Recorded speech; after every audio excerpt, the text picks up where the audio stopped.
Hello, this is Liz Kelly live at Sony Pictures, and I just grabbed the director of God's Ears. I'm so excited to hear more about this film, and I hear that you wrote it, you acted in it, and directed it. So congratulations. Well, that's because I was cheap. Well, tell us what this film means to you and what it was like. How did you research playing this role? Well, actually, the research part of it came through working with a behavioralist named Carrie Connolly, who is actually here tonight. She's over there.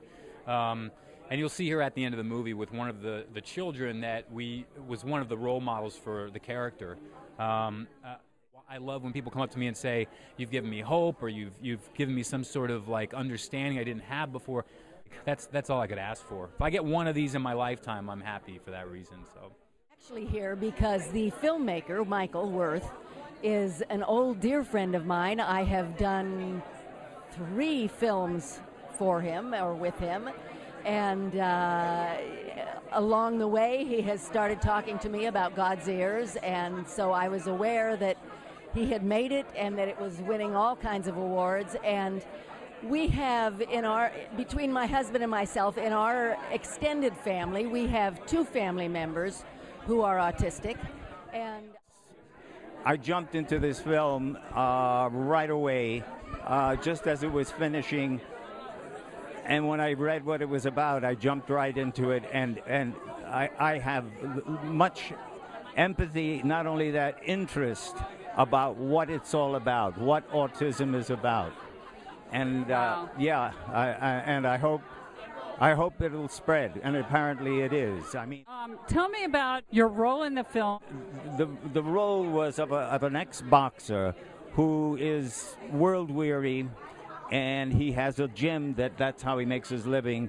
And there's this young boy who cleans the floors and so on. And I look at him, and we got to talking, and all of a sudden I said, well, if you want to box a little bit, sure, do it, And I said, come here, I'll show you how. And then bang, bang. I go, wow. And the story then really is about him and his meeting a girl and wanting to be, as he said, able, because he's autistic, he can be a boxer, and in the film, in the last scenes, he does. Yeah, this was an incredible role, and it's really a true picture of seeing past what's on the outside, both from my character and Michael's character, who is autistic, and getting to know someone for who they are on the inside. It's a special story, and I'm really glad it's been told. Fantastic. And are you the love interest in the movie? Yes, yes. And so what's the romance like in the movie? It's pretty magical, actually. I read the script. I had to do this movie. It was so touching, and just knowing about the broad spectrum of autism, and how it's I guess people say it's afflicted so many children, but it's just a part of our lives now, and it's that human interaction that really touched me. And I just think Michael does such a good job in telling that story through Noah. And What kind of message would you like to share with any parents of autistic children? Just that there are no limits. There really are no limits. And kids can live on their own and work on their own, and it's a fight and it's a struggle, and they can overcome it. And it's really magical to see it happen. I've seen it happen both in this film and in my personal life. Wow. I like parents to know that, remember, no matter what happens and no matter how hard it is what you're going through, your child is there and he hears you. And just make sure that you're being as positive as possible.